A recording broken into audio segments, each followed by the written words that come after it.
Adventist Home, page 127, paragraph 2.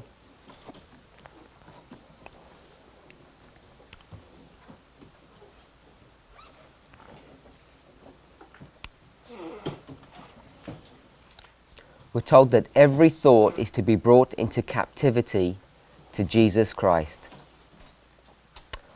All animal propensities are to be subjected to the higher powers of the soul.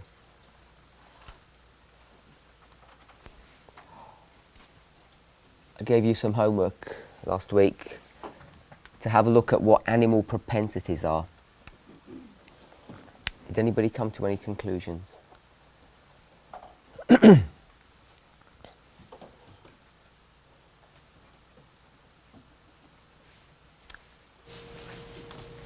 Sister Shamila. It's actually in the paragraph itself, from what I understand. I'm going to say animal propensities equals what? Lower passions. Lower passions. Sister Eliza. I guess elaborated on the lower passions a little bit. Found Paul's writing in Colossians to illustrate details, so fornication. Just tell us succinctly what animal propensities are. Lower passion. Lower passions? And you've gone to, Colossians for the details. and some examples you're saying are? Fornication, uncleanliness, evil concupiscence, covetousness, and all summating into idolatry, anger, wrath, malice, blasphemy, filthy communication. Anyone else?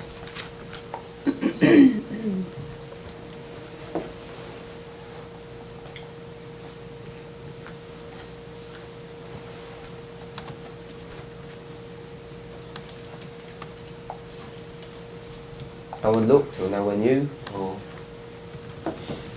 Sarah?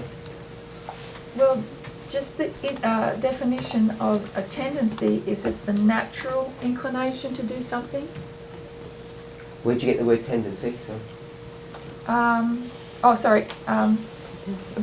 Propensity. A propensity, sorry, is a the natural word propensity. propensity. So it's a natural tendency or a natural inclination.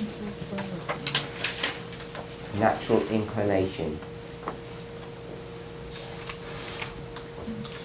So if it's animal, then I'm agreeing with the two sisters, but it must be something that we're naturally inclined to do.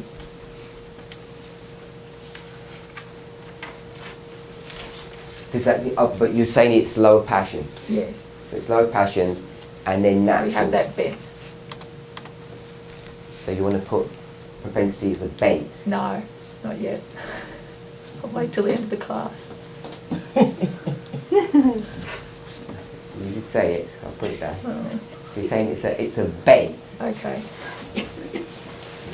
Isn't that what an incline is? Yes. It's a bent. Brother Larry. She ties it in with spirit of prophecy with spiritualism. Animal propensities equals spiritualism. Yeah. And what is spiritualism? Well, she's tied in with being self-indulgent, pleasure-loving, sensual, and then she says spiritualism presents itself under a less subtle disguise. And then she goes and she's talking about animal propensities in that quote, in that paragraph. So you're saying animal propensities equals spiritualism. Yeah, a type of spiritualism. I think we'd have to read that paragraph. Yeah, I have it right here. It says GC 88555.3.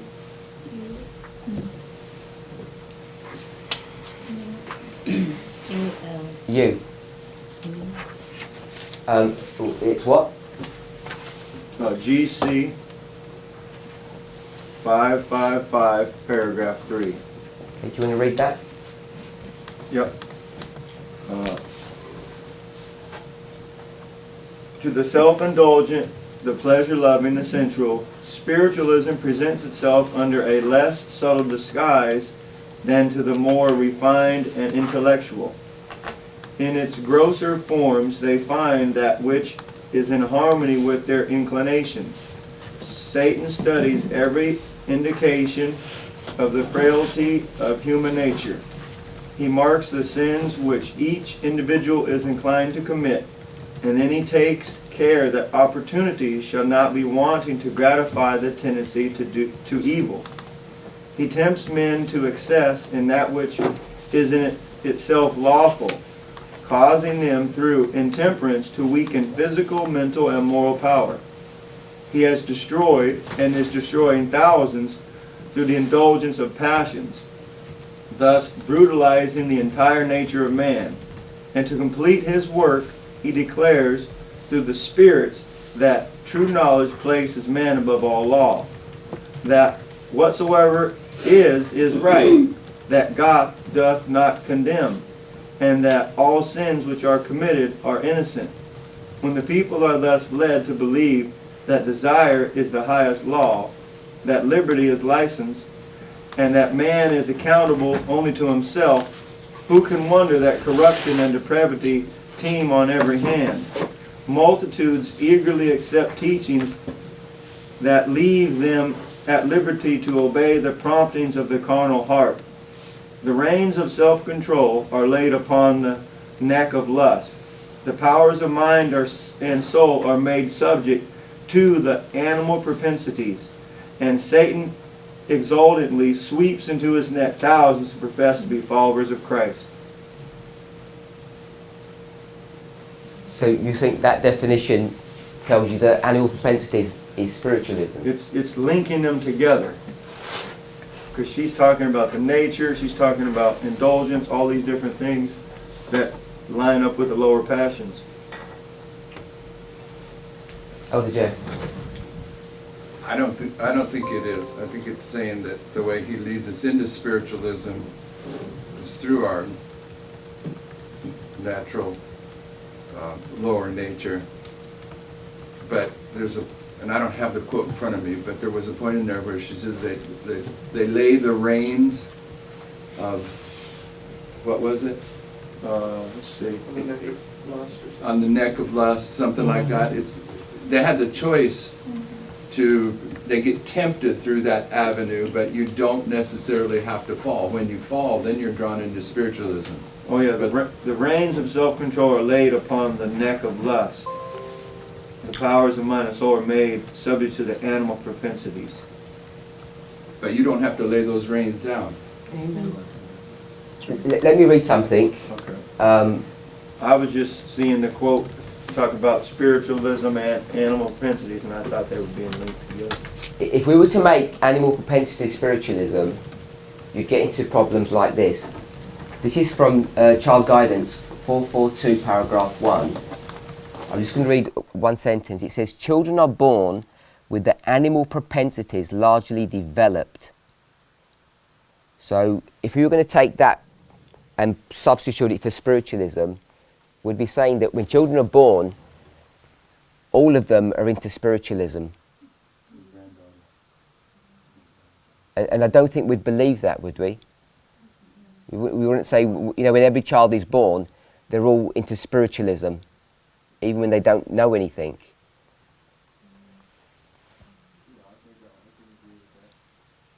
So I'll take that one off. I think what it seems to be teaching is that, how do you read it now? Is it me? In regards to spiritualism? Well, what animal apprentice does, even just from that passage. Yeah, that for me, the self-indulgent, pleasure-loving, the sensual, all these things that tendency to do evil is how I see the lower passions. Okay. Rising up, trying, to get us to sin by this type of indulgence. And then I just seen that she put in the animal propensities. So I'll have to go back and look at it a little more. Okay. Someone else said? Sister Olivine, Brother Mario. Animal propensities are an inclination or natural tendency. It is the natural necessities like eating, sleeping, procreation and defense. That's what animal propensities are.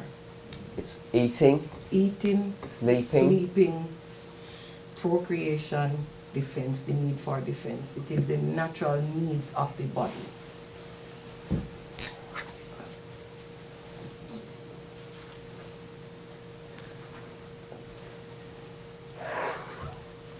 natural needs. Brother Mario? Yes. I have a quote here, GC 446 paragraph 2, which speaks about the same, speaks about self-government.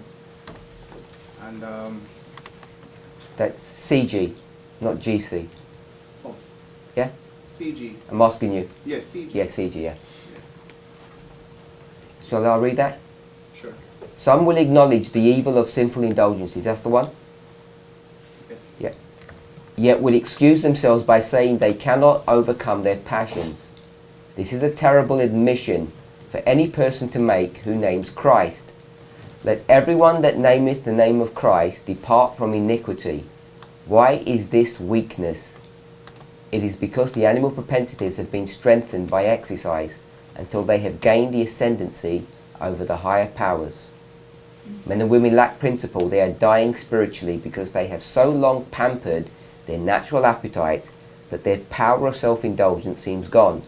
The lower passions of their nature have taken the reins, and that which should be the governing power has become the servant of corrupt passion.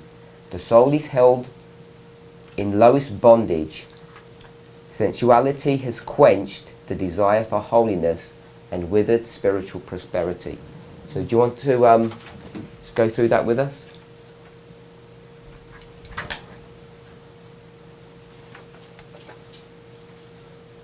Yep. We'll walk us through what you're seeing.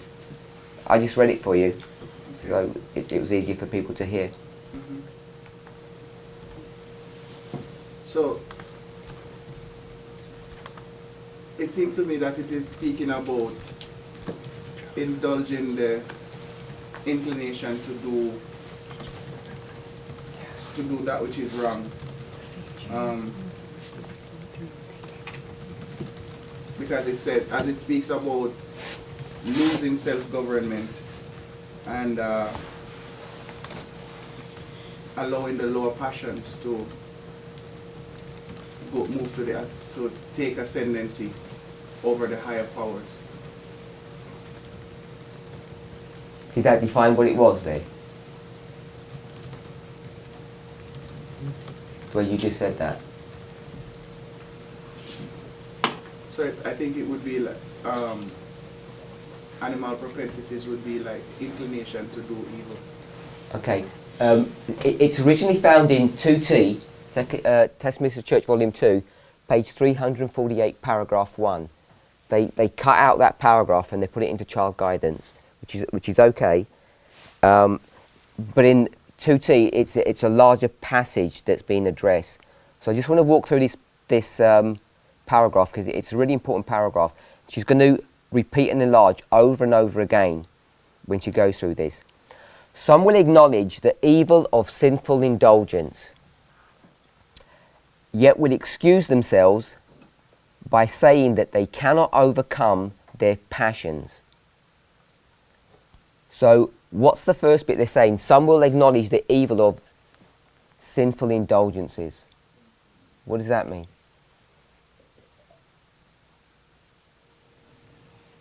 Well, passion must be sinful indulgences. So passions must be... Is sinful indulgences? Okay. Is that a part of the repeat and enlarge? So I'm just picking up the first. I'm wondering what the first part says. Some will acknowledge the evil of sinful indulgences. So, you know, we're all going to have a party, and special treat. So we're going to order cupcakes. So, are eating cupcakes are they an indulgence? Yeah. Are indulgences sinful? And do we acknowledge it before we say, oh, I know I shouldn't, but I will. Do we do stuff like that? So is that an acknowledgement that what we're doing is indulging in something sinful because we say we shouldn't do it, but we're going to anyway? I'm not saying cupcakes are sinful. I'm saying when people make that assertion, it's naughty but nice, and we really shouldn't be doing these things, but we will anyway because of whatever reason we want to do it. Are we acknowledging that that activity is a sinful indulgence? Is that an example of that? It would be a good indulgence then. The sinful one. A good indulgence? Yeah, it's Eating 3 mangoes for breakfast, for me. We could indulge in mangoes and it wouldn't be sinful. Temperance then, temperance in all things. I don't know if people would consider 3 mangoes intemperate. If you're a hard-working man and you're going to eat 900 calories, 1,000 calories for breakfast, that could be 5 pieces of toast, plus whatever you put on that. Would that be indulgent? So if you saw someone eating a sandwich and they had 4 pieces of bread, would that be indulgent in your mind? I was thinking more along the lines of having like 5 bowls of cereal. That would probably be overindulging because it would depend on the quantity and of the amount of food you're having, but if you're overeating, then it is indulging. My understanding of indulging is when the Bible talks about drunkenness and yeah. But how are 5 bowls of cereal drunkenness if you're a big man? Because we're not eating for strength, we're eating for drunkenness. How do you know how much a 6 foot, 200-pound man needs to eat? Yeah, it depends on the person, but everyone is capable of overeating, no matter what their size is. We all can do that. Yeah, so I'm just taking out the number 5. Because it could be 1 big bowl might be too much for someone. Because I'm just looking at the word indulgence and it's not a good definition. But then you ask the question, is there such a thing as, or what? Give an example of a good indulgence. Yeah, but you're saying the word indulgence in and of itself is negative, so how could you have a good one? Yeah, that's my understanding. I'm just... So you couldn't have a good one, indulgence. I don't think there is. Elder Jeff?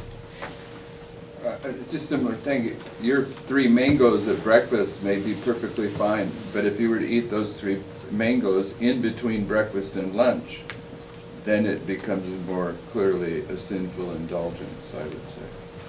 Or somebody else was to miss out on a mango because you'd eaten them all. Yeah. What did she say? If I stole someone else's mangoes, they want to eat them and there's only 3 there and I'm taking them all.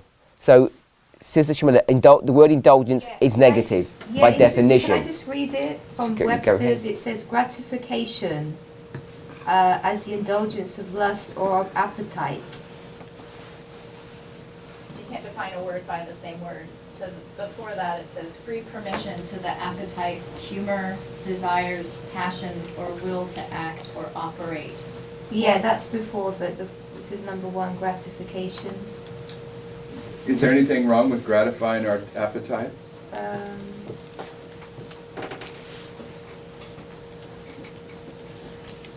This thing, Okay. you know, we've spoken a number of times that the lower passions in and of themselves are not necessarily bad. Sister Olivina said it's natural needs, which we all have. So she's given animal propensities a positive spin.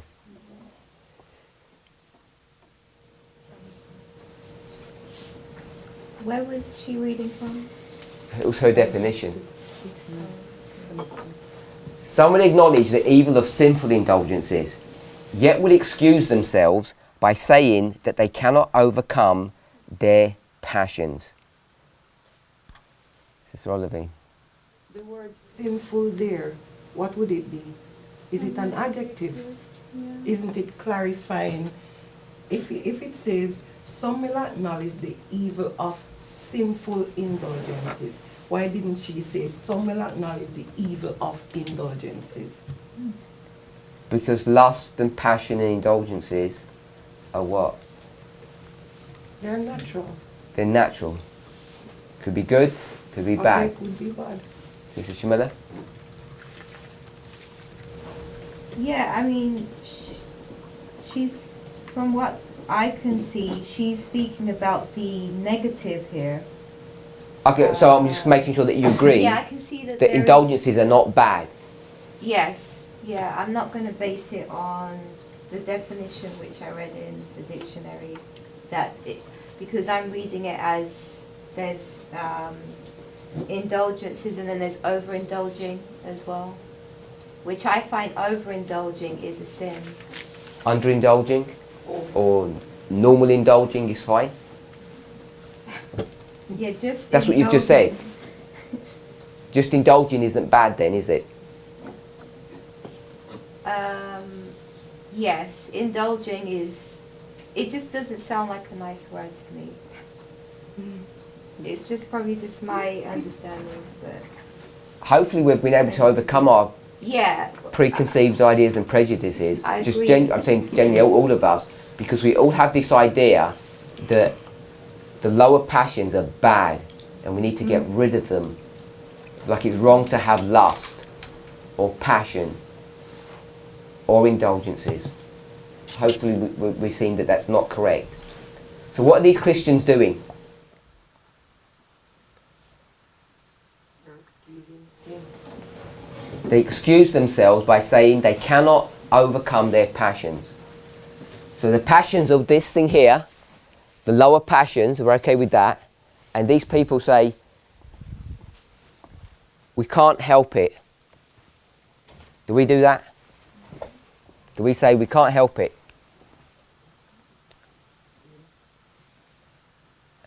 And she says in the next sentence, this is a terrible admission for any person to make who names Christ.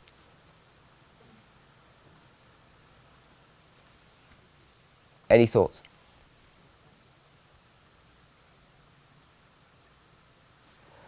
When it says the excuse, what does that mean? Yet they will excuse themselves.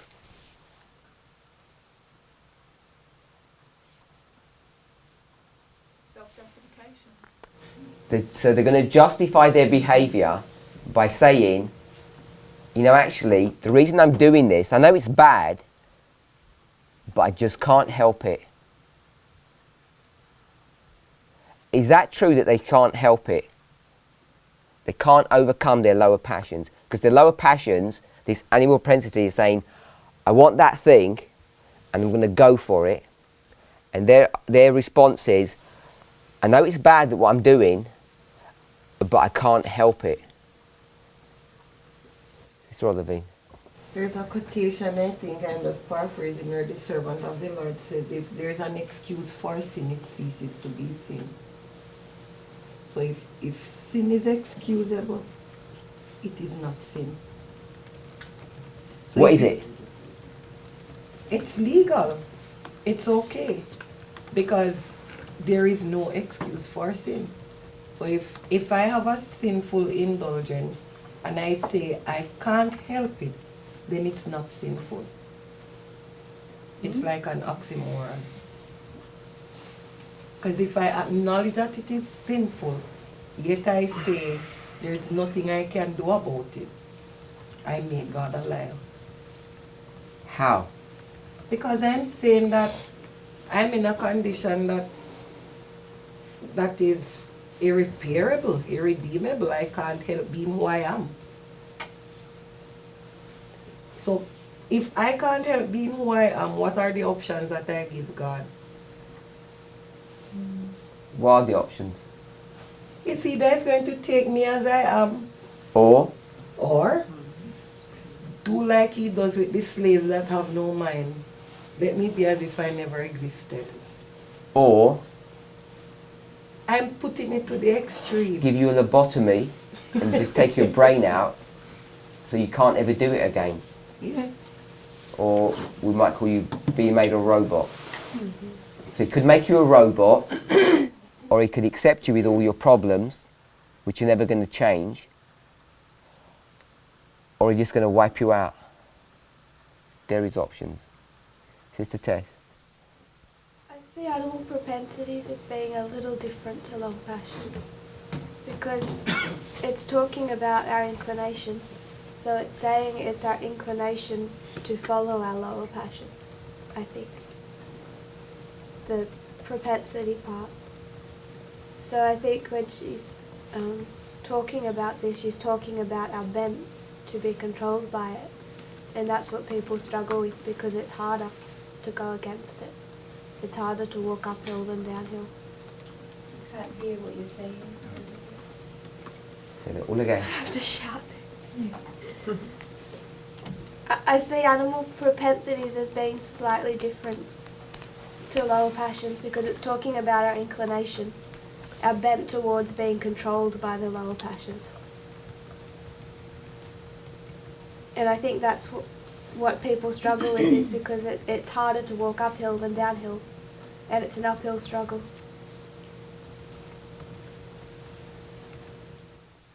Okay, so I'll read on. Some will acknowledge the evil of sinful indulgences, but yet will excuse themselves, and the excuse is that they cannot overcome their passions. And we've discussed this extensively. This is a terrible admission for any person to make who names Christ. Let everyone that nameth the name of Christ depart from iniquity. So that quote that she's put in there is a response to what they're supposed to do.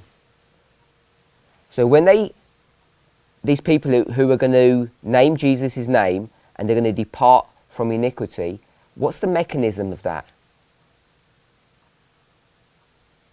How does that work?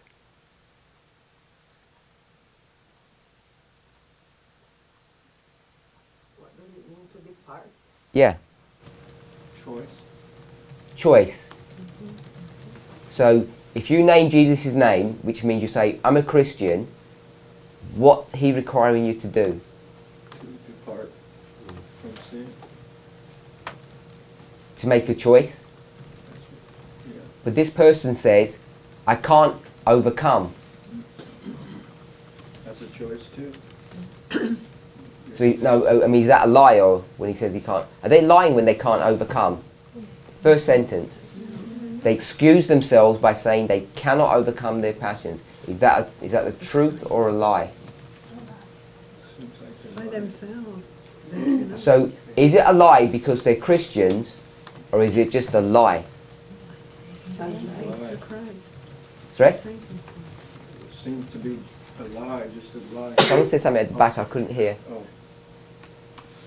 I didn't know who said I just something. quoted a promise. Sorry? I can do all things through Christ who strengthens me. So it's a lie because they're a Christian. What if they weren't a Christian? Would it be a justifiable lie? Would it be a lie then? They would still have a choice. So it's a lie whether you're a Christian or not a Christian. Well, it's what a positive belief. You know, if you believe in Christ, He's our higher power. We pray or we ask for help, or He gives us a promise. And there's all promises that we can claim throughout the Bible for these deficiencies in our character. I guess I just put it like that. I understand that, but I asked you if the person wasn't a Christian, would it have been a truthful statement? Ooh. He's not a Christian, he's a Buddhist, and he says, I shouldn't indulge in cupcakes, but I will, and you know what? I just can't help it. We have a choice to make, though, you know, and that's the best I can do to So is it a lie for him to say that?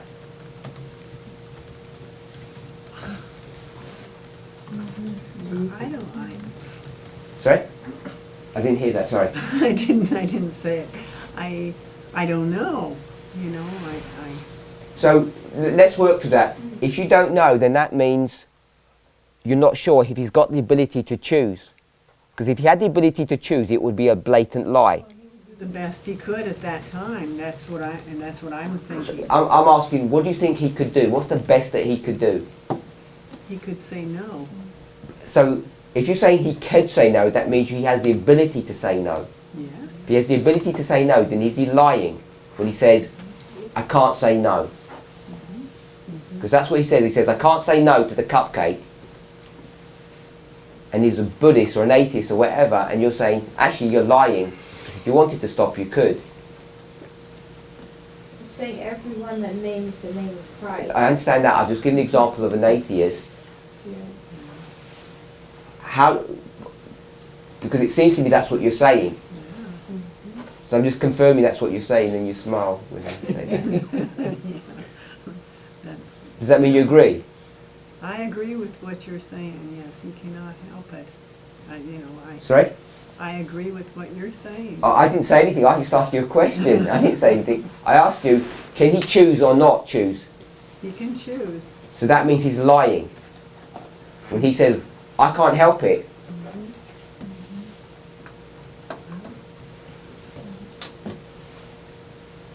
So, if you assent to that he said, you know what, cupcakes are bad, I'm not going to do it because I don't want to put on weight, and he's the ability to choose that, what's the difference between him and the Christian?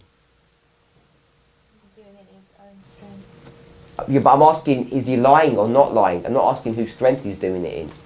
He says, I can't do it. I don't think not lying. I don't think the atheist would lie because.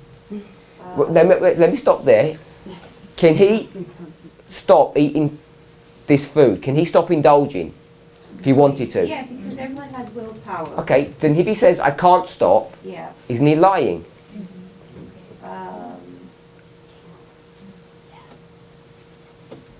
He might have some kind of disorder. An eating No, he doesn't say that. I've got a eating disorder. About an atheist. You just made up. Do Christians have eating disorders? Yes. So I don't know what difference that makes. Neither of these people have got eating disorders. I'll give an example. This person doesn't have. I'll give an example. A person does not have an eating disorder. He has a lower passion disorder. We agree with that, and if that's what you want to call an eating disorder, then everyone's got that. But he says, I can't help it. I'm asking that. Can he help it or can he not help it? Yes. So he's lying when he says that.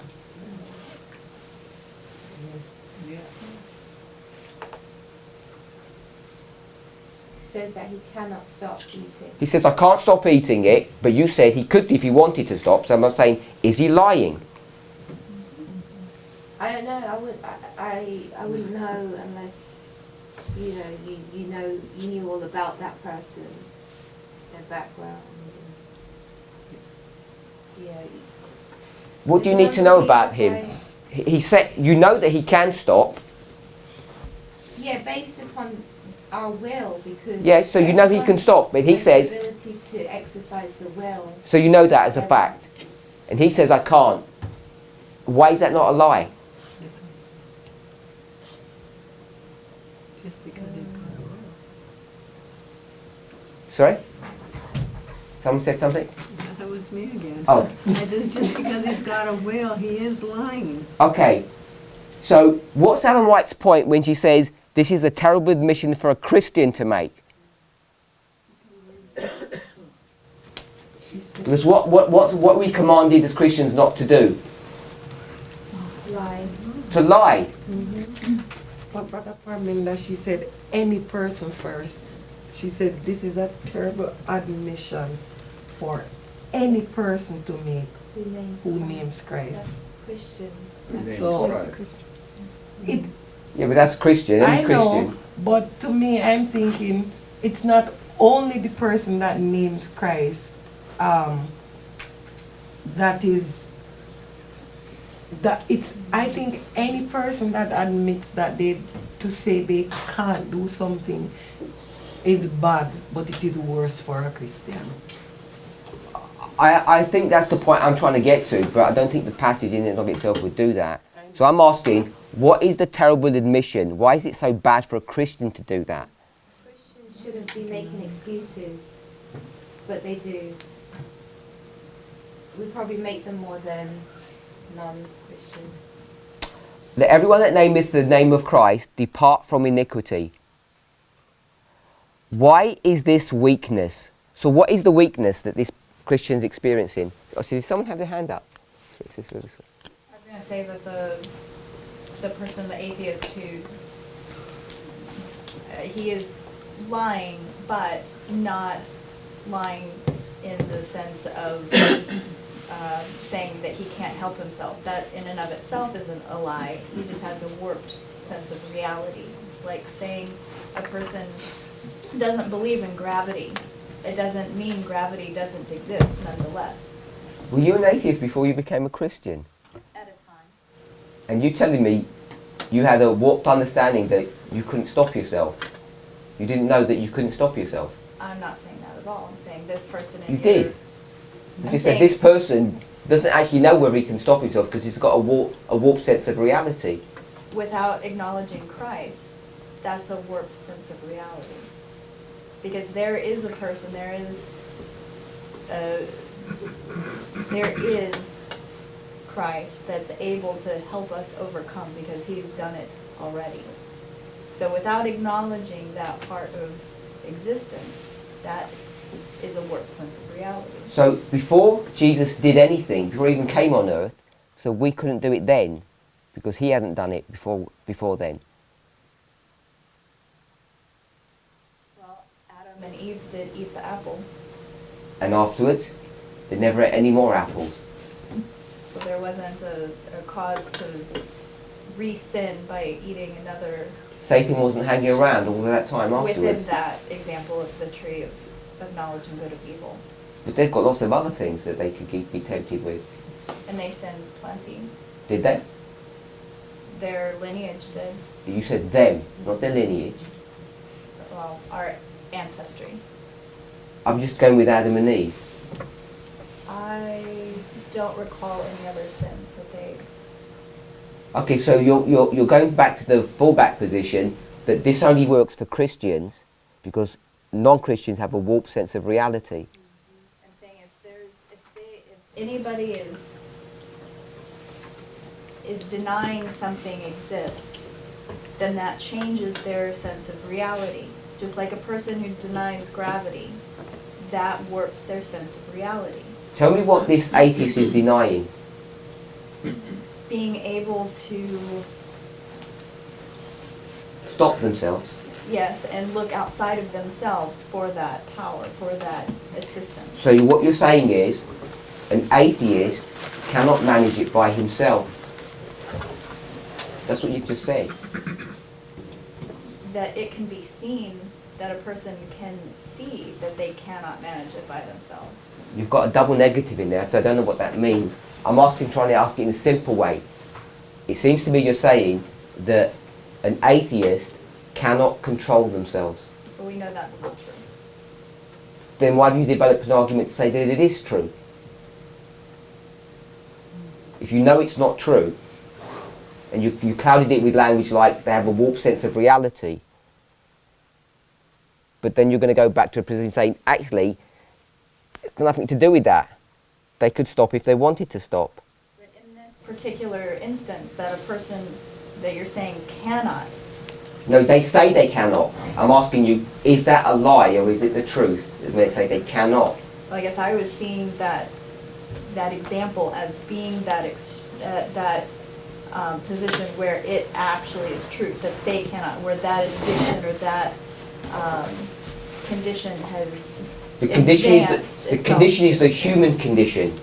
It's not an addiction, it's the human condition.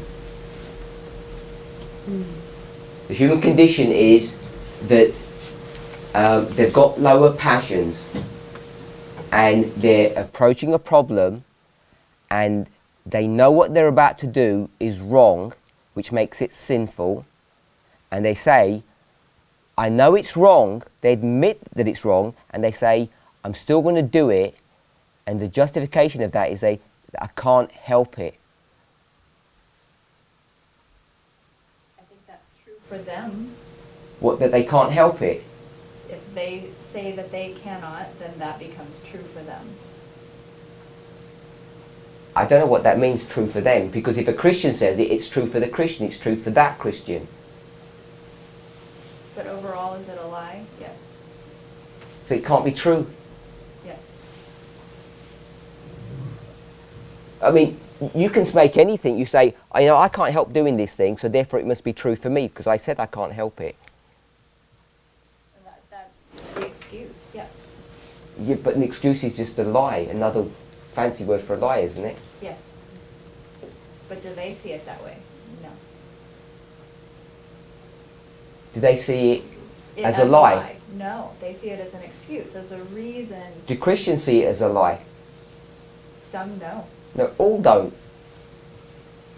So if we had this problem and I said, why are you in the cupcake? You say, I can't help it. Would you say, by the way, I'm lying? You're going to say that? Probably not. No, definitely not. You're not going to say, I could if I wanted to, but I'm going to lie to you all and I'll just eat it anyway. No, it's self-justification. It's an excuse for doing that thing. And you know it's a lie.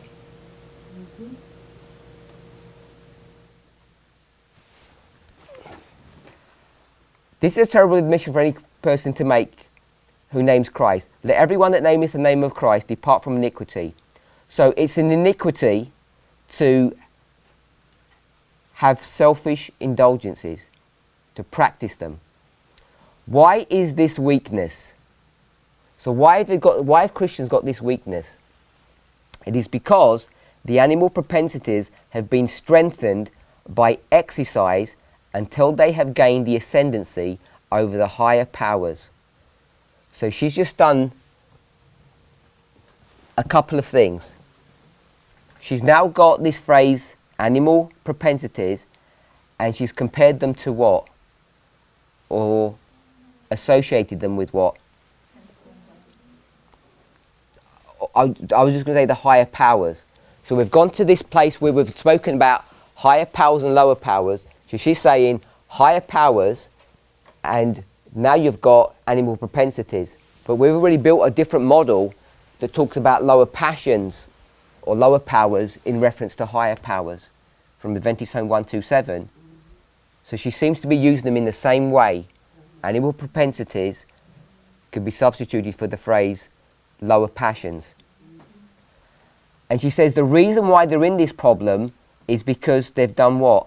They've strengthened these things by exercise until they have gained the ascendancy over the higher powers.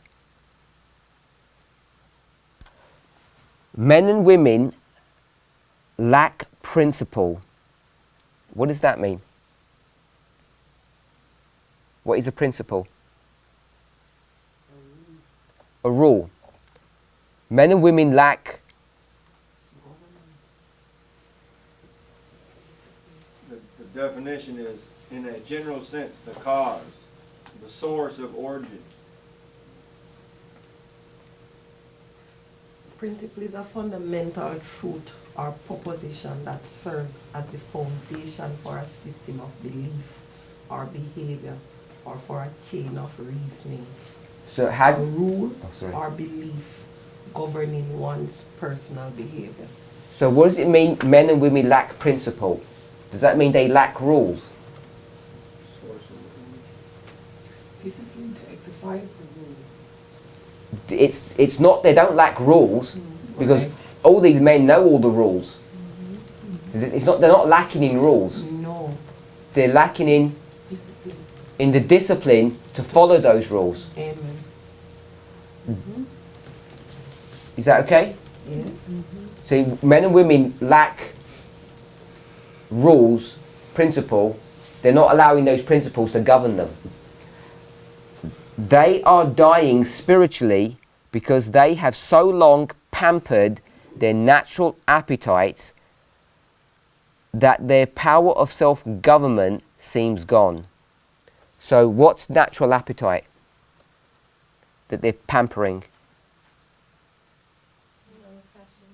Do we see its animal propensities? Yeah? The animal propensities have become strong, and how did they become strong?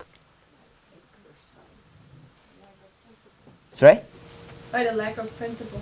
Indulgence. Yeah, Isn't it in the indulgence? It's the exercise. That's how you become strong, by doing exercise, Yeah. by repeating. It says they've pampered their natural appetites. So if you live in a life that you keep on going down the same route all the time, what begins to happen? These lower powers, these animal propensities, the natural appetites begin to do what?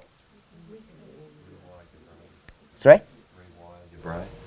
They rewire your brain, and they begin to become so strong, they have the ascendancy or the command of the higher powers. So you know, by definition, it's wrong for that to happen. So the lower passions should always be in submission to the higher. By definition, that's why they're higher and lower.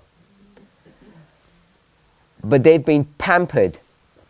And then when that happens, that power of self-government seems gone. What does that mean, seems gone?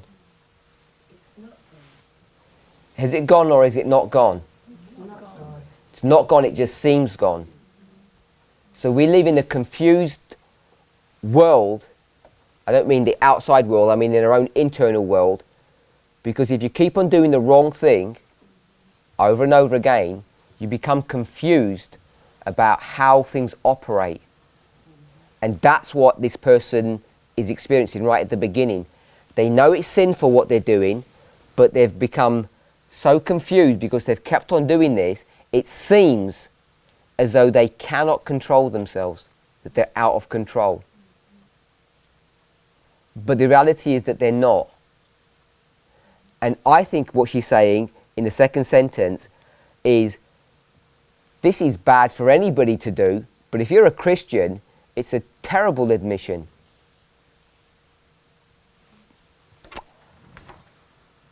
The lower passions of their nature have taken the reins, and that which should be the governing power has become the servant of corrupt passion.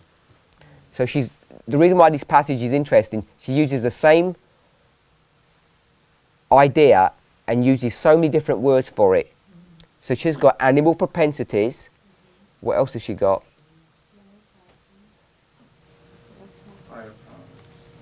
Just with the animal propensities bit. Lower passions. Lower passions. Corrupt passions. Corrupt appetites. Corrupt passions. Corrupt passions. Natural appetites. Natural appetite.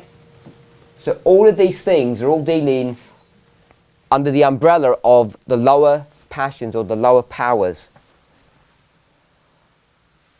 There's a problem with everybody, and it's what?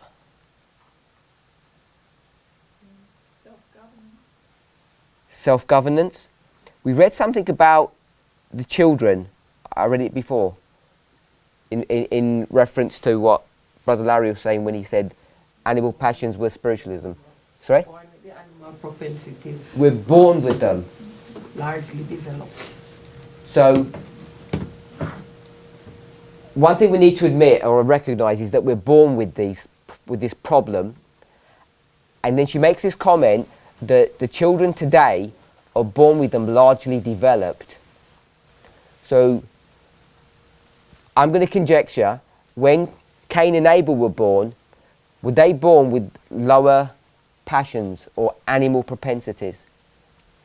Yeah? Were they largely developed? No. I don't think they were largely developed. No. Because there's a quotation in Adventist Home where she says that when the parent cultivate the higher powers and develop proper principles, then they give a good hereditary tendency to the child. So you can impart, by practicing principle in yourself, those good tendencies to your child. So it was easier for Abel to live a holy life than for us? So was it easier for Abel to live a holier life than for us? Sister Kathy? I've been listening to a little bit, I missed a lot of it, but if you have, if you said that theirs wasn't as developed as ours, yet Cain, not being developed, did the ultimate thing by killing his brother. I mean, even though it weren't even developed, he did the probably the worst sin you can do is by taking someone else's life. And his wasn't even developed. So what does that teach us then? If you're born and they're really developed, and I don't think any of us have gone that far yet, We've got no excuse. we've got no excuse that they're highly developed. Yeah, over Cain and Abel. We have no advantage. Well, they have no advantage. They have no advantage. They can't hear you. They have no advantage. So behind your question is, I'm guessing that if they don't have it largely developed and we have it highly developed or largely developed, it's harder for us. But right from day one, he's going to kill his brother, and us, sort of poor, weak, feeble people after 6,000 years, and it's largely developed, none of us are going that far. What is largely developed? The animal propensities, the lower passions, the corrupt passions, all of those things, we're born with them in a way that Cain and Abel were born with them, but when we're born with them, they are strong. Almost to the degree that we think that they're overpowering, which we say, so we don't have an excuse for doing them. And he doesn't have any of that baggage that we do to the degree that we do. Let me say he doesn't have the baggage. He has the baggage, he has these issues, but they're not largely developed. And he's able still, within his lifetime, to kill someone. But is this not also maybe he was not born with the fully developed lower passion, but maybe he developed it over his lifetime because he didn't kill his brother when he was 2. So okay, so instead of using the word what word develop, could we use the word cultivate? He didn't cultivate, which means grow and nurture it, which she says they've been strengthened by exercise. So strengthened by exercise means that it's nothing to do with what you were born with. It means you in your own life are strengthening it. Is that what you're saying? What I'm saying is, or what I'm thinking at the moment is, he is not born with, but he, as you said, he cultivates, Cain, he cultivates those passions. But we are born with, we don't have to cultivate them. Okay, so how comes you're not killing people like he is? Elder J. I think it's more about the reins than it is about the lower passions.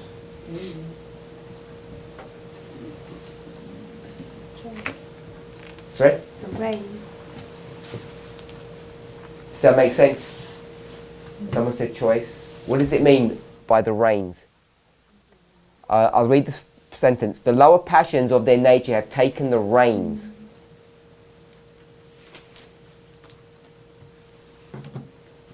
This argument is the argument that just goes round in circles all the time, and it's the fact that because we've got so much baggage, we've got so many difficulties, that's what the problem is.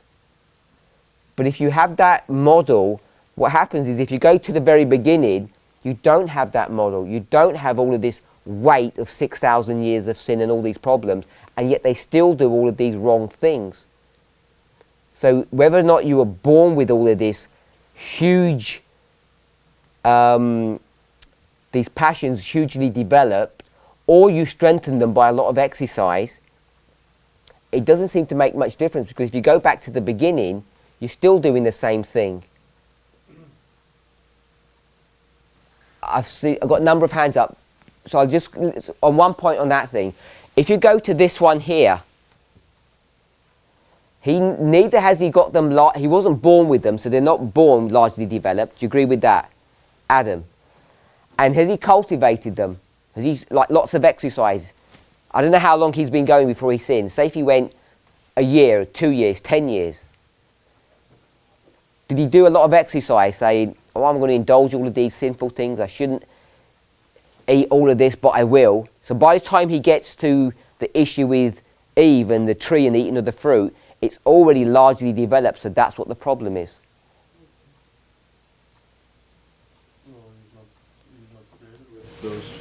No, I'm not asking about the created. We agree, I just said he wasn't created with them, you know that. They're not created, largely developed, so we know that. But has he been cultivating it all of his life from creation to when that event happened? However long that was. I don't know if it's 1 week or 1 year or 10 years.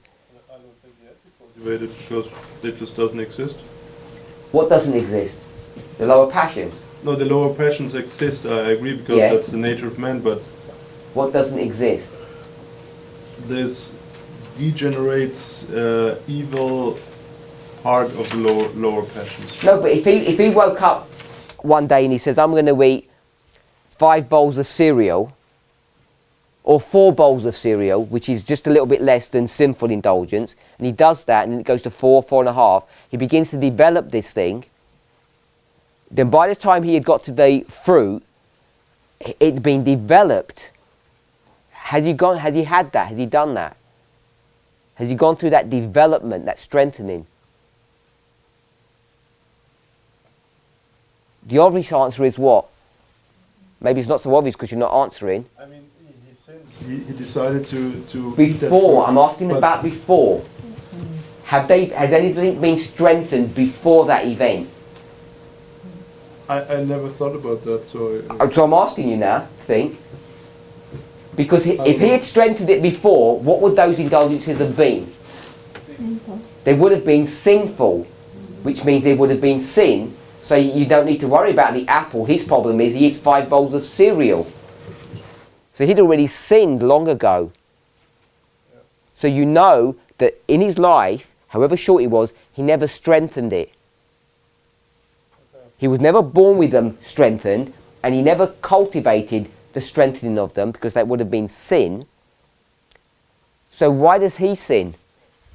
I'm not asking you to answer that. He sins even though he doesn't have all those issues. Sister Kathy, then Brother Tyler, then there was someone here. I like the illustration that was used by taking the reins, because if anybody has ridden ever and they have lost their reins, the horse goes wherever and whatever it wants to do, and until you get a hold of those reins again, you have no control over that animal. And it's the same way with our life. If we have got the hold of those reins, we can control what we're doing. But once we let go of that, our passions can go any which way. Sister Kathy, when Adam is here, did he let go of the reins?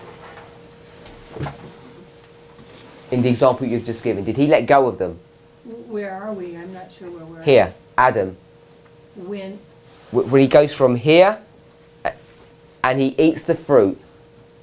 yes, I would think he had let go of it. So he let go of the reins. Yes. So just so that we're clear, when you say the reins, what do you mean letting go of the reins? We know what the imagery of reins is. It's Control. Of All what? the reins does is control the horse. yes. So when you let go of that, you lose control. What is the horse? The parable is the horse. What is the horse in real life in this context? It's the avenue that, I don't know, what do you mean? In real life, I would imagine. We're reading this passage about lower passions, all that, and then she talks about the reins, and you gave an example. You said it was a good example about the reins. Yeah. So you've got the rider, you've got the reins, and you've got the horse. Mhm. Those 3 things. Yes. So, in the context of this, or in the context of Adam doing wrong, the reins is the control. So we've got that. What is the horse? Yeah, it's your will to choose whether or not you're gonna do right or wrong. Isn't that not the horse? Brother Tyler. What?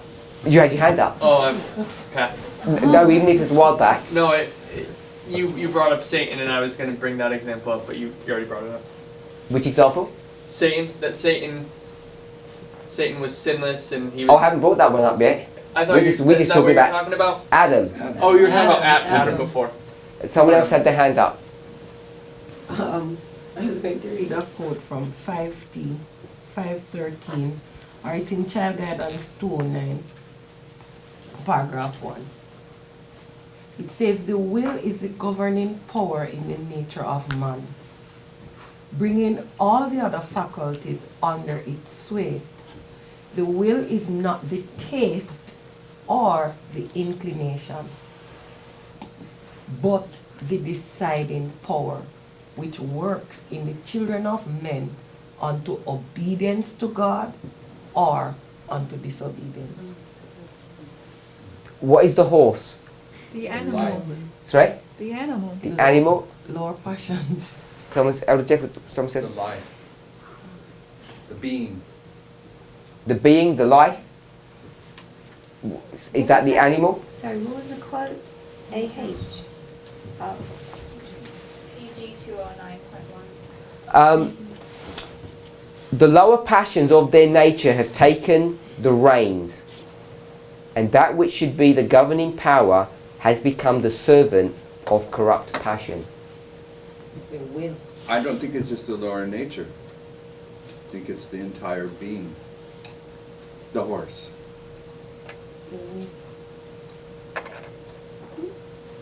So you're saying the horse is The will. the will, so you disagree? I'm saying the reins, the will. She says the will is the governing power in the nature of man, right?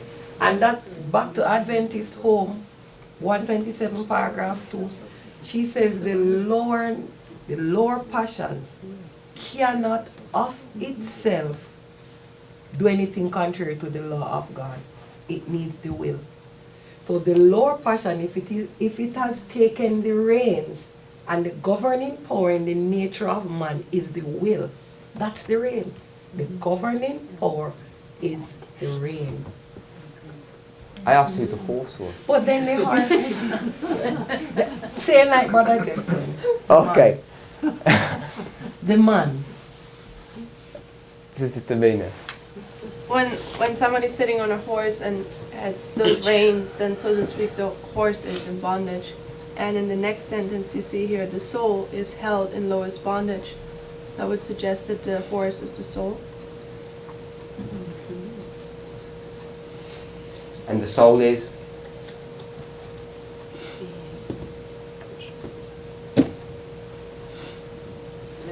In that context, it's the entire being. Amen.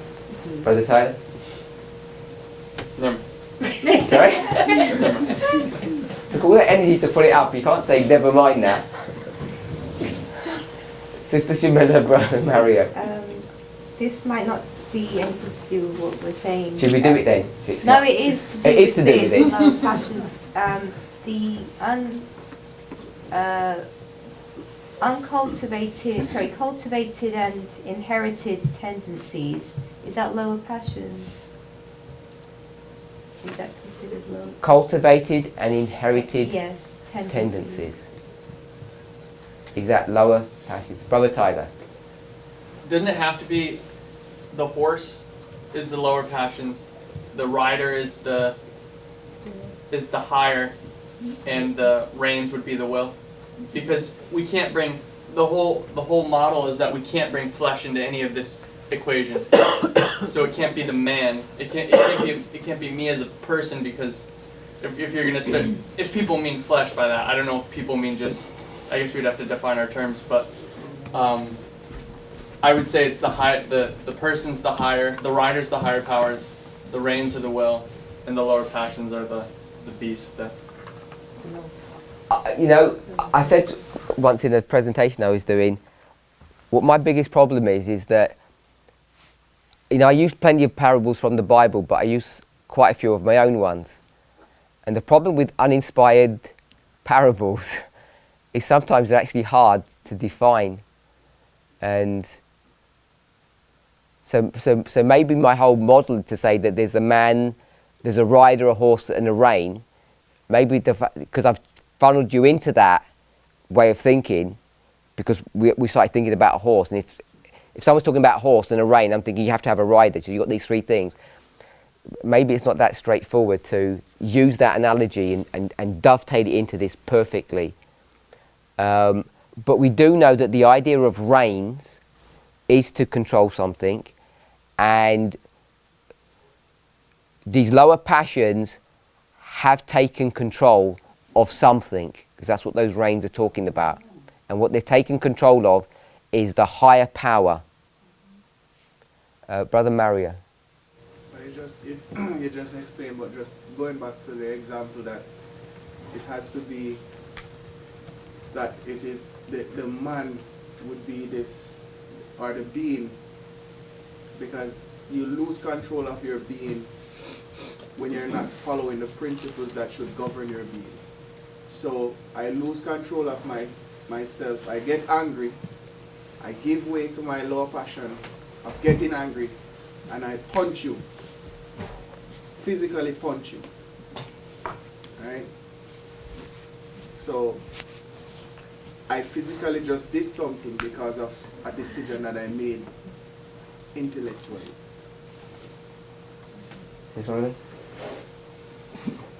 I agree with Brother Jeff. The horse cannot be the lower passion. Because You could just say in my opinion. yeah, how can the horse Because if you're be proving to be wrong in a minute. Yeah, I don't mind being proven to be wrong. But how can the horse it cannot be. Because the lower passion is a part of something. Just as how she says the will is the governing power in the nature of man. So therefore, that definition that you gave us up there, the threefold nature of man are two. We have the intellectual, the moral, and the lower passion. All of this comprises the entire being. So therefore, if one part has gained the ascendancy, it is still gaining the ascendancy over the entire being. Brother Tyler? Maybe this is where your parable, the parable has problems. Because the way you would have to picture it is sort of the horse is riding the person. The horse, Because I think her logic just proved her wrong. In that it would have to be the lower passions, because this threefold person is the entire relationship of the rider and the horse, or is the whole parable. So, and I don't know if we're saying the reins are the moral. We haven't talked about that yet, so maybe I can leave that out. But you have to.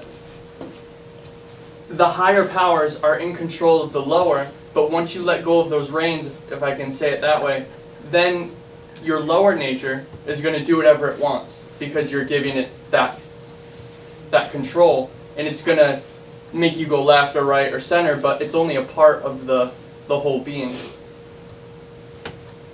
because the being is threefold. Okay. Once the lower powers take control, they become the higher powers. They're in ascendancy. And they're in ascendancy over the entire being, the entire horse. So it's a poor parable when you start breaking down the relationship of higher and lower, I think. It's making your point. But when I surrender my will to my lower nature, my entire being is now being governed by my lower nature. And conversion means to be reversed. It means to be put my higher nature back in the ascendancy. So he's I think attacking the model more than he is the reality. Brother Mario. Terry got her. Oh, sorry. Oh, maybe I'll save it The next time, or? after. I mean, off Don't let her camera. pass. No, no. I mean, off camera. All right, at the risk of muddying the waters, if we do have a parable, Because we have the threefold union at the end of the world, which is a woman riding a beast. So what are the reigns? If it's a threefold union. The reigns be the United States. Could an analogy be drawn there that's antithetical to the one we're drawing about the nature of man?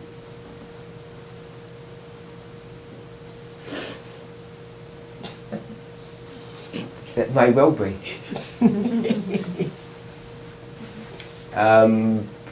Brother Larry, Brother Mario, Sister Shamila. The way I've looked at the higher and lower powers in the past, but not in the depth we're looking at today, is two dogs.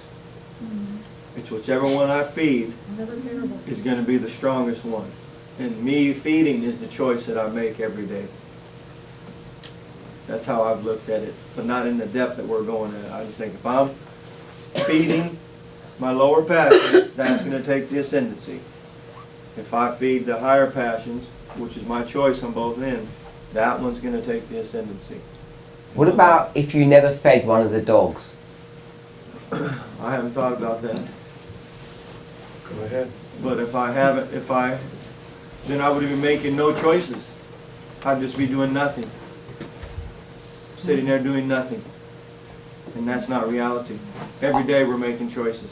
No, I thought you were making the model that if you feed the bad dog, it'll get strong and, you know, take control over the situation, and while the good dog's getting weak. What about if you never fed the bad dog? It's still there. It's still there. It's not going to die off because we are understanding that our lower passions are part of our nature. So I'm looking at it as, and when it says here that you know, you have the let me see, strengthened by exercise. Ellen White used this model, like you feed one and not the other one that becomes weaker, is a model that Ellen White uses many times, and she's using it even here about this strengthening. So the fact that we strengthen something, is that what the problem is? Because if you didn't strengthen it, would the problem disappear? No, I don't think it's going to disappear. Sorry? Too weak, isn't it? It can be weakened, but the problem never disappears. It's still there. It just makes it harder. And the reason we know that is if you go to the model that we said about Adam in this condition and he does something, he never strengthened those, that animal propensity and these lower passions. He wasn't born with any of those warped, and warped in the sense that they're strong, and he never cultivated that, and he still gets into a problem. So the fact that they're cultivated and the fact that they're inherited, is that what the problem is? The answer is yes or no. The answer is no. Even if you cultivated them, even if you were born with them, and so you come to Christ, or you come to a place, even if it's not Christ, you come to a place when you're 50, and you decide the way you've lived all your life, you're just going to stop living that way. Is it hard? It's hard because you've got 50 years of that, and your parents weren't very good. But is it impossible? I think that's what I read that she wants us to get to understand. The fact that things are difficult doesn't make a difference. And what people end up doing is they make excuses because it's hard. And the excuse they make is, it's so hard that I can't fight against it, so they'll take over. And she's attacking that lie. And even though she doesn't use the context that we're using, you know it's a lie, because when Adam is at the very beginning, you know that he doesn't have those problems. He doesn't have the hereditary problems, and he doesn't have the cultivated problems. And he still is able to do all the stuff that we're able to do, which is sin. So we just make it harder when we do it, but it's not the cause of the problem.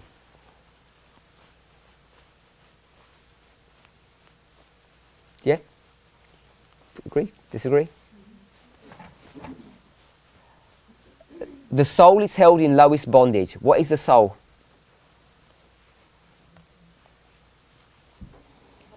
The whole being. The whole being is held in lowest bondage to these lower passions, these lower powers. So if the lower passions, lower powers were put in their proper place and controlled, and we didn't do all of that thing, what would happen to our whole being? We'd be taken out of bondage, wouldn't we? Sensuality has quenched the desire for holiness and withered spiritual prosperity. So, I think there's a lot in this passage. What's the summation of what we've just read here?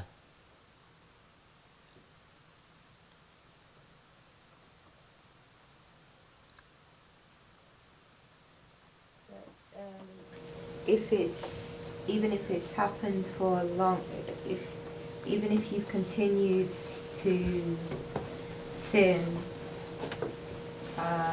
it's not impossible to,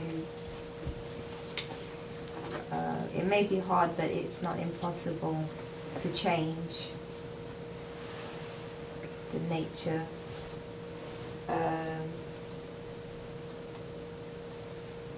The corrupted nature. Men and women lack principle. What does that mean? Sorry? Discipline. Discipline. Men and women do not want to be under discipline rules or regulations. They just don't want to be under that. They're dying spiritually. Why? Sorry? Why are they dying? Why are we dying? We're lying to ourselves, telling ourselves that we can't do it. Because we've been living like this for so long, we begin to think, maybe we can't control ourselves. And we look around and no one else is doing it. Then we can't be called Christians. Sorry? Then we can't be called Christians, or we can't call ourselves Christians Why? if we're not in control of our passions. What's that got to do with Christianity? Let anyone who nameth the name of Christ depart from iniquity, but if they have not, then And if they have not, what should they be doing? If they haven't named the name of Christ, what should they be doing? Not departing from iniquity? well, that would be doing the right thing for the right reason. But should they not depart from iniquity, whether or not you're naming Christ or not? That's a double negative. Your bank, are they Christians? Your bank manager and his manager and his manager? Yes.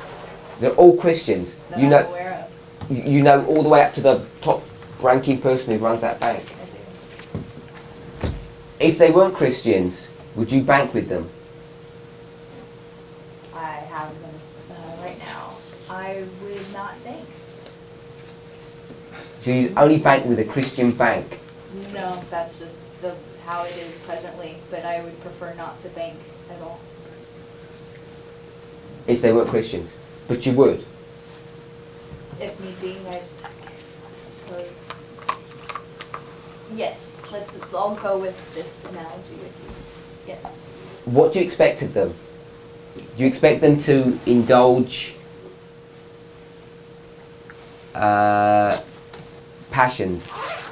I would expect that they would do right by the customer and have proper money management skills. Regardless of whether they're going to name Christ or not? Yes. So the naming of Christ doesn't put us at some kind of higher standard than everyone else. Isn't everyone required to do that? Whether you name Christ or not. Wouldn't you expect that? Yes. So if you'd expect it, and I'd expect it, I think all of us would agree with it, your government, your local council, when you go to Walmart, you don't expect them to rob you, whether they're Christians or not. Right. And do they have the ability to behave properly? Yeah. So we live in a world that, of course, you go into any business transaction with anybody, you expect them not to cheat you. And do they cheat you? Sometimes. But it's rare. I mean, it's rare. If you go into a business, Amazon don't cheat you. You know, you book an online ticket, PayPal, all of these things. I mean, how much level of trust is there? They don't cheat you. It just doesn't happen. So how can they all manage it? Human decency. Principle. Yeah, because men and women, put themselves under principle. It's not that they don't lack that. And all of them can do that in their own human strength. Why did they do that? Well, actually, it would be selfish reasons, because from that standpoint of being treated by the other person with the same amount of respect that they themselves showed. There could be lots of reasons. Maybe they're scared they're going to get caught by the police. But they all do it. So I think what her point she's making here is that, you know, it's about motivation. If you claim to be a Christian, that should be motivation enough to stop doing all of this stuff.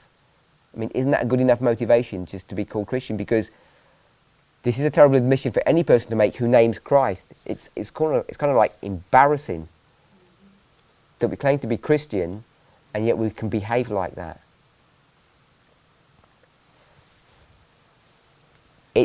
Indulgences are not sinful in and of themselves. We agree with that. They become sinful when we go to an extreme of some kind, whatever that extreme is. And when we do that, we make an excuse by saying we can't actually overcome these passions. And so when it says overcome their passions are what? The animal propensities, the evil, corrupt nature, all of that. They're saying the reason we're doing that is because we are out of control. And it's a terrible admission to say that we're out of control, especially if we call ourselves Christians. Everybody who names the name of Christ should actually stop doing all of that. We should just stop doing that. We should stop practicing evil indulgences.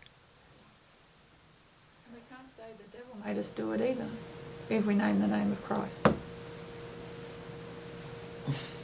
So if we name the name of Christ, we can't even blame the devil. No. So how comes you're always doing that then? The devil made me do it. Because we blame somebody else but ourselves. Why is there this weakness? It's because we've allowed the lower passions, the animal propensities, to gain the ascendancy over the higher powers. We've allowed that to happen. How does that happen? It says the animal propensities have been, it is because the animal propensities have been strengthened by exercise until they have gained the ascendancy over the higher powers. So who's allowing that in the first place? You must be allowing that to happen. So to me that's an oxymoron. If you allow those things to get strong, who is the you that's allowing those things to... It must be those higher powers that are allowing them. Men and women are not disciplined. They're dying spiritually because they have so long pampered their natural appetites, these lower passions, that self-government seems gone. Has it gone? It hasn't gone, but it seems gone. The lower passions of their nature have taken the reins, they've taken control of the being. And that which should be the governing power has become the servant of the corrupt passion. The soul is held in lowest bondage. Sensuality has quenched the desire for holiness and withered spiritual prosperity. The last sentence in closing. Sensuality has quenched the desire for holiness. What is sensuality?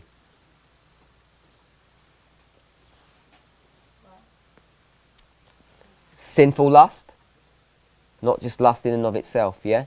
It's all of this thing that she's gone through this whole paragraph, because it's a concluding point. So this sensuality has to be, if not equal to, but connected with all the corrupt passions, the animal propensities. All of this behavior has done what? When you quench something, it's drowned, it's killed it. It's killed the desire for holiness, and it's withered or dried up spiritual prosperity. Pertaining to the senses. Pertaining to the senses, yeah. So this kind of lifestyle is destructive. But even if you've lived a life like that, even if you were born like that, it's still not an excuse. So everyone could change today if they wanted to. We could all change if we wanted to, even though we've been living like this for a long time. It just makes it a lot harder living that way. Sister Kathy, in closing. It's the sentence that says they are dying spiritually because they have so long pampered their natural appetites that their power of self-government seems gone. So the government is still there, it's just been usurped by the exercise of the lower passions. They just have to regain the power. They're dying spiritually. Their spiritual prosperity is withered. It's dying. One thing that hopefully we're beginning to be comfortable with now is that the threefold nature of man, 1, 2, 3, was there at the beginning and it's here at the end. You don't get rid of it. There was nothing added and there was nothing taken away. So as you said, even though these things have been strengthened, the power of self-government is still there. It always has to be there. It could never have been taken away. Let's pray. Heavenly Father, we thank you for your goodness and mercy. As we consider the passage that we've discussed this morning about our lower passions, about the excuses that we make for our behavior, the words we say, the actions that we do, the things that we eat. Help us, Lord, to come to a place where we stop strengthening them.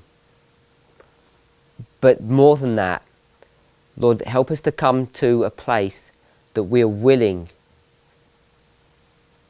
internally and publicly, to acknowledge that practicing those things, living in that fashion, is not only harmful to us, not only is destroying us spiritually, but is unnecessary. Lord, we have within us, you created us with higher powers that have the ability, if we choose, to take control, to take reins of our whole being. Please help us to experience this. We ask and pray in the name of Jesus. Amen.